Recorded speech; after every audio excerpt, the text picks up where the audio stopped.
Hi, I'm the History Guy. I have a degree in history and I love history, and if you love history too, this is the channel for you.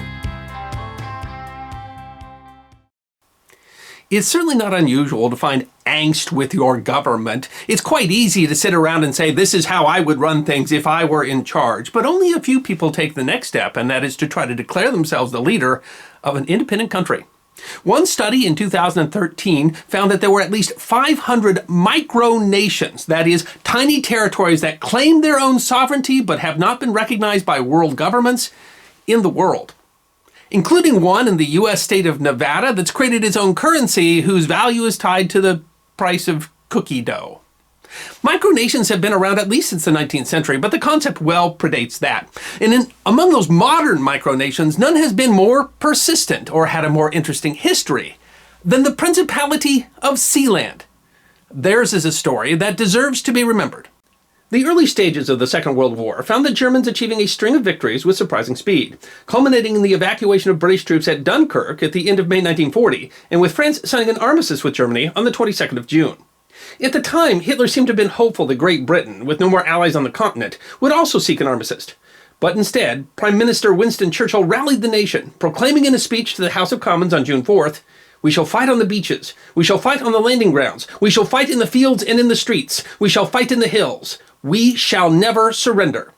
And in another speech on June 20th noted, "The Battle of France is over. The Battle of Britain is about to begin." The battle would include more than 2,500 German aircraft attacking Britain, starting in July of 1940 and carrying on through June of 1941. Some 40,000 Britons would be killed in the bombing. But in the end, the Luftwaffe lacked a comprehensive strategic bombing strategy and failed to either break British will or to cripple its industry. After losing over 2,200 aircraft, having proven unable to gain air superiority over Britain, and distracted by the upcoming invasion of the Soviet Union, Germany withdrew most of its air force in June of 1941. Although a much reduced force continued air attacks on the island. It was towards the end of the battle, in the spring of 1941, that the Luftwaffe changed strategy and started targeting British port facilities. This was to aid the German Navy in what was called the Battle of the Atlantic, the operation to cut off supplies to Great Britain.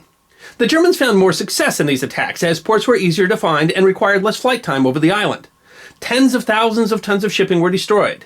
Damage from air attacks to facilities in the important port city of Liverpool reduced cargo unloading capability in the port by as much as 75%.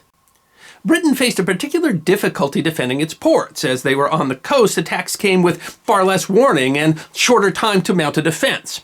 One solution to that problem came in the form of the Monsell Sea Forts.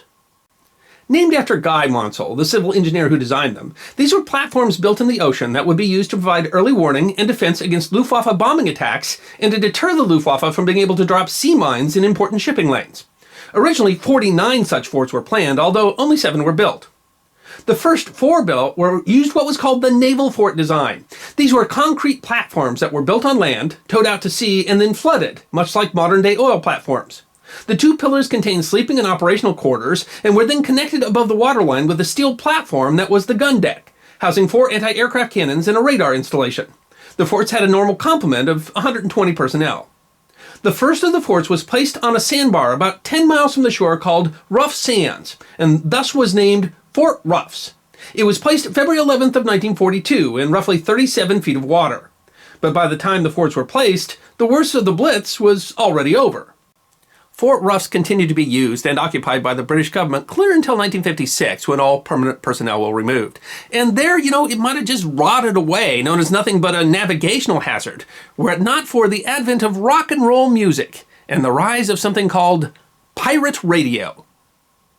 A pirate radio station is a station that broadcasts without a valid license, and is a worldwide phenomenon that responds to various national laws and restrictions on radio broadcasts. In the United Kingdom, pirate radio became popular in the 1960s because radio stations were under license to the British Broadcasting Corporation, and the BBC did not generally cater to fans of pop and rock music. The venture could be lucrative. By 1966, pirate radio in Great Britain had an audience of 10 to 15 million and sold more than £2 million in advertising. As the Wireless Telegraphy Act of 1949 did not apply to stations outside the United Kingdom, pirate radio stations often operated from ships just outside British territorial waters, or, alternatively, disused World War II sea forts. One of the pirate stations was called Radio Essex and broadcast from one of the Monsell seaforts called Knockjohn Tower. Radio Essex belonged to a former major in the British Army by the name of Paddy Roy Bates. Bates had had an exciting time in the Second World War, where he participated in the Battle of Monte Cassino and also contracted malaria, sandfly fever, frostbite, and was bitten by a snake. Bates engaged in many business activities after he left the Army, including running an inland shipping fleet, before he decided to take on the business of pirate radio. But Radio Essex had a problem. Knockjohn Tower was within British territorial waters, and broadcasting from there violated the Wireless Telegraphy Act. As a response, Bates moved to the nearby Ruff's Tower, which was just outside British territorial waters, in 1967. That required forcibly evicting another radio operation, something common in what has been described as a very hands-on business. But Bates would be unable to open again as a radio station, as the 1967 Marine Broadcasting Offenses Act made it illegal to broadcast even outside territorial waters. But the wily businessman had a new plan. Since it lay outside British territorial waters and had been abandoned, Ruff's Tower was extra-national territory, and so Bates claimed it and declared it the Principality of Sealand. The former Monsell fort had become its own micronation. The first test of the micronation came in 1968, when a British pilotage authority ship approached the platform. Bates and his son fired warning shots to drive the vessel away from their territorial waters. As British citizens, they were called into court on weapons charges, but the court ruled that it did not have authority, as the tower was outside British territorial waters, a precedent that Bates saw as a tacit recognition of Sealand's sovereignty. An even more dramatic event happened in 1978, when armed invaders took over the Principality of Sealand. The apparent coup attempt to claim the economic value of the platform ended when Bates and a few army buddies retook Sealand in a daring helicopter raid. Then came a twist. One of the invaders, a German, held a Sealandic passport, and so Bates held him as a traitor. The German government was forced to send a diplomat to negotiate his release, which was seen as another tacit recognition of Sealandic sovereignty. After the fight was over, the German claimed to be the legitimate ruler of Sealand and formed a Sealandic government in exile. While the British government does not officially recognize Sealand, they have never taken action to shut the Principality down, even after Britain extended its territorial waters in 1987. When a fire damaged the platform in 2006, a Royal Air Force helicopter evacuated an injured Sealander. The redoubtable Roy Bates, Prince Roy of Sealand, passed away in 2012 at the age of 91. His wife, Princess Joan of Sealand, passed away in 2016. Their son, Prince Michael, now bears the title Prince of Sealand.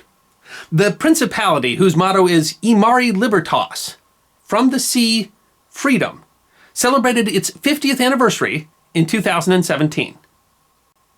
The micronation issues passports, stamps, and coins. It has a constitution, instituted in 1975. It has a flag, a national anthem, and a coat of arms. It publishes an online newspaper called the Sealand News. A number of amateur athletes represent Sealand, including the Sealandic national football team, a member of the new Football Federation Board. A team representing Sealand won the World Egg Throwing Championship in 2008.